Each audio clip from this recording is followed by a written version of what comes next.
নমস্কার বন্ধুরা, সকলকে আমার চ্যানেলে স্বাগত। আজকে অর্থাৎ 7ই জানুয়ারি 2025 বহু প্রতীক্ষিত ডিএ কেসটি অর্থাৎ রাজ্য সরকারি কর্মচারী এবং পেনশনারদের ডিএ সংক্রান্ত বিষয়টি সুপ্রিম কোর্টে উঠতে চলেছে এবং এই ডিএ কেস নিয়ে এই মুহূর্তে একটি অত্যন্ত বড় এবং গুরুত্বপূর্ণ খবর সামনে এসেছে।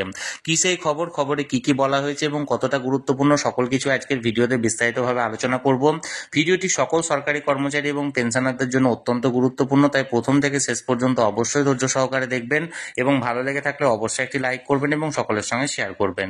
আর সেই সাথে এই চ্যানেলে যদি প্রথমবার হয়ে থাকেন এই রকমের ইনফরমেটিভ ভিডিও আরো দেখার জন্য যারা এখনো পর্যন্ত এই চ্যানেলটিকে সাবস্ক্রাইব করেননি তারা অবশ্যই চ্যানেলটিকে সাবস্ক্রাইব করে নিতে ভুলবেন না। তাহলে চলুন আমরা বিস্তারিত জেনে নিই। দেখুন, এই মুহূর্তে আমরা সরাসরি সুপ্রিম কোর্টের ওয়েবসাইটে আছি। এখানে দেখুন ডায়েরি নাম্বার দেওয়া হয়েছে, তারপরে ডিটেলসটা দেওয়া হয়েছে the state of West Bengal versus confederation of state government employees West Bengal. এবার দেখুন এখানে কেস ডিটেলসে যাবতীয় ডিটেলস দেওয়া হয়েছে, diary number, case number, CNR number.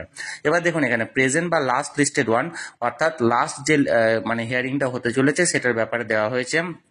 এখানে দেখুন বলা হয়েছে 7ই জানুয়ারি 2025 অর্থাৎ আজকের ডেটটা দেওয়া হয়েছে এবং আজকে এই কেসটি বহু প্রতীক্ষিত কেসটি উঠতে চলেছে এবং কোন কোন বিচারপতিদ্বয়ের এজলাসে উঠতে চলেছে দেখুন।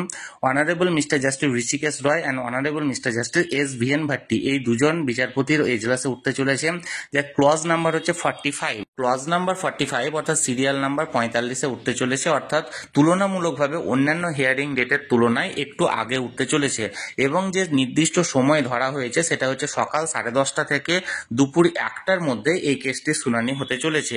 এবং এই শুনানিতে কি হয়, বিচারপতিদ্বয় কি বলেন এবং ডিএ সংক্রান্ত বিষয়টি অর্থাৎ ভবিষ্যৎটি কি হচ্ছে সকল কিছুর দিকে আমরা চোখ রেখেছি। যে কোনো আপডেট পাওয়া মাত্র আপনাদের সঙ্গে তৎক্ষণাৎ সেটা শেয়ার করা হবে। তাই যারা যারা এখনো পর্যন্ত চ্যানেলটির সঙ্গে যুক্ত নেই অবশ্যই চ্যানেলটিকে সাবস্ক্রাইব করে চ্যানেলটির সঙ্গে যুক্ত হয়ে যান।